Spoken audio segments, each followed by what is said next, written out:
প্রিয় বন্ধুরা, সালাম আলাইকুম। আমি উদ্যোক্তা উজ্জ্বল। আমি এই মুহূর্তে অবস্থান করতেছি রনশিয়া গ্রামের চন্দ্রাডাঙ্গি এলাকায়। এই জমিতে সেপ্টেম্বর মাস থেকে শুরু করে আজকে দিয়ে মে মাস চলতেছে, আজকে 16 তারিখ। এখনো অবধি এই জমিতে একই পরিচর্যায় বারবার 3 বার শস্য করা হইল।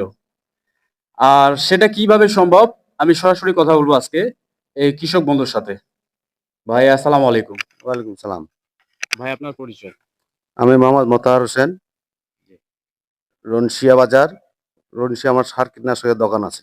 এবার দিয়ে এই মাটিতে কয়বার শস্য করলেন? আমি 3 বার শশা করলাম এবার দিয়ে। কিভাবে আপনার দ্বারা সম্ভব হলো, যদি আপনি এটা একটু বলতেন?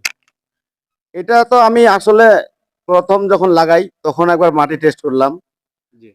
তারপরে লাগাইলাম, সেবারও মাটি টেস্ট করলাম যে মাটির আমার পিএইচ ঠিক আছে কিনা। দেখলাম যে না, ঠিক আছে। তখন যেভাবে হোক জৈব গোবর সার ইত্যাদি কীটনাশক বিভিন্ন সার টার দিয়ে আমি সুন্দর করে লাগাইলাম ওই মালচিনেই। সুন্দর, আলহামদুলিল্লাহ, আমার তখন গাছ ভালো হয়েছিল, ফলনও ভালো ছিল।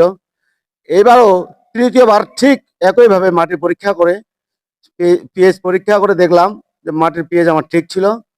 মাটির পিএইচ এর আমার নিজস্ব মেশিন নাই, সেই মেশিন আমি উজ্জ্বল একটা ফার্মের কাছ থেকে সংগ্রহ করে ওর দ্বারাই আমি করাইছি। করার পরে দেখলাম যে যাক, আলহামদুলিল্লাহ, ও আমাকে যথেষ্ট সাপোর্ট দেওয়ার কারণে আমার এই 35 দিনের গাছ অনেক ভালো হয়েছে, অনেক সুন্দর হয়েছে।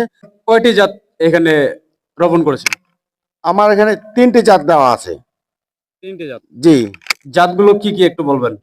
মালিক সিটের আছে গ্রিন বার্ড, ইস্পাহানির আছে গ্রিন বয়, সুপ্রিম সিটের আছে। আরেকটি জাত যেটা মনে নাই। তো ওই 3টি জাতের মধ্যে আপনি সব থেকে ভালো রেজাল্ট কোনটা পাচ্ছেন এবং কি দেখতে পাচ্ছেন? আমার মনে হচ্ছে স্বল্প সময় এবং আগেই যেটা ফলন আসে, ফলনও অনেক ভালো, সেটা হলো গ্রিন বয়। গ্রিন বয়। গ্রিন বয়, ইস্পাহানের গ্রিন বয়। ইস্পাহানের গ্রিন বয়, এটাতে আপনার সব থেকে এখন ভালো রেজাল্ট মনে হচ্ছে। আর যেগুলো জাত আছে এগুলো আপনার হয়তো বা সামনের দিকে ভালো হবে। তো অসংখ্য ধন্যবাদ যে আপনি একই জমিতে বারবার 3 বার আপনি শশা করে 3 বারে আপনি বিজয়ী হয়েছেন। আসলে আমাদের জন্য একটি শুভকামনা, আমাদের এলাকার জন্য শুভকামনা। আসলেই সম্ভব, লক্ষ্য দৃষ্টি এবং কি মাটির পরিচর্যা এবং কি মনোবল ঠিক থাকলে সবই সম্ভব। এবং